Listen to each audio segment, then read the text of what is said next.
Hi guys! Ngayon, pag-uusapan naman natin kung paano natin mapalaki yung ating SSS loan. So, para mas malaki yung makuha nating SSS loan, ano nga ba ang dapat nating gagawin? At totoo nga ba yung sinasabi nila na mas malaki yung ating makuha sa SSS loan kapag naglo-loan tayo lagi? Guys, hindi totoong mas malaki yung makuha yung loan kapag lagi kayong naglo-loan kay SSS. Kahit naka 20 man kayong naglo-loan kay SSS, hindi pa rin lalaki yung makuha yung loan dito. So, dito may sinusunod si SSS na mga requirements. So, dito sa first loan, kailangan naka 36 months contributions na kayo.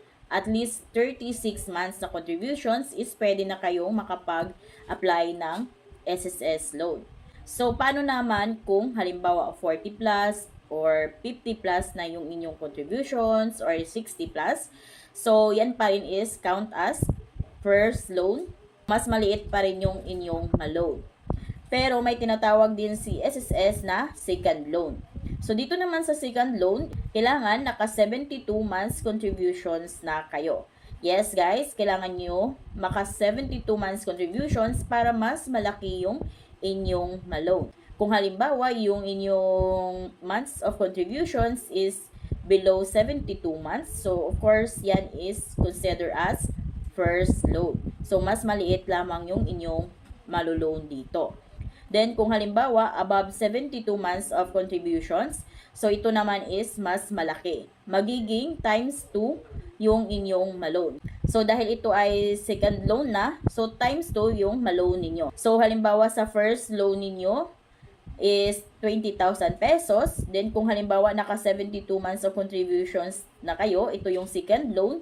So, dito naman, papasok yung mas malaki na yung inyong loan. So, magta times 2 na ito. 20,000 times mo sa 2 is 40,000 pesos. Ngayon, nagtataka naman yung iba kung bakit mas malaki yung kanilang first loan. May tinatawag si SSS na MSC or Monthly Salary Credit. So, unahin natin dito yung mga self-employed. Ayan, ito yung self-employed members na contributions table. So, may tinatawag silang MSC or Monthly Salary Credit. So, dito nakabase yung inyong maloloan kay SSS. So, yung updated na hulog ninyo, A 1-month loan is equivalent to the average of the member's 1212 latest posted monthly salary credits MESCs. Under the regular Social Security SS program, rounded to the next higher MSC or amount applied for, whichever is lower. so dito yung contributions ninyo halimbawa is 750 pesos. So, ang katumbas niya na MSC or monthly salary credit is 5,000 pesos. Kung maliit lamang yung inyong hulog sa inyong monthly contributions, so maliit din yung inyong maloloan. Tulad dito, ang monthly contributions ko is 750 pesos. So, ang MSC niya is 5,000 pesos. So, nakasunod si SSS sa schedule of SSS contributions table. Kung gusto nyo na mas malaki yung inyong loan dito, so lakihan nyo yung inyong paghuhulog sa inyong contributions. So, ito yung formula guys, paano nyo makompute kung magkano nga ba yung inyong loan.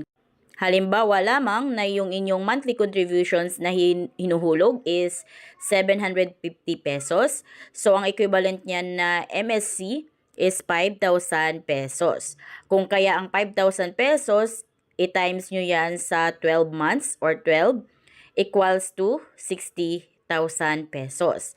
Then, yung 60,000 naman is i-divide nyo naman sa 12 months or 12 is equals to 10,000 pesos. So, yung 10,000 pesos na yun na yung inyong loan dito. So, kung naka-below 72 months of contributions lang kayo, so yung inyong makuha is 10,000 pesos lang.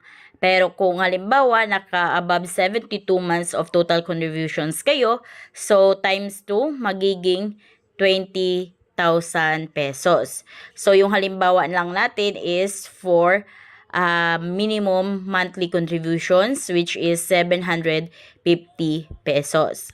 So, ganun lang guys kung paano ninyo palakihin yung inyong makuhang loan dito kay SSS. Kailangan lamang yung latest na 12 months ninyo na contributions is mas malaki. At dapat naka 72 months na kayo para mag times 2.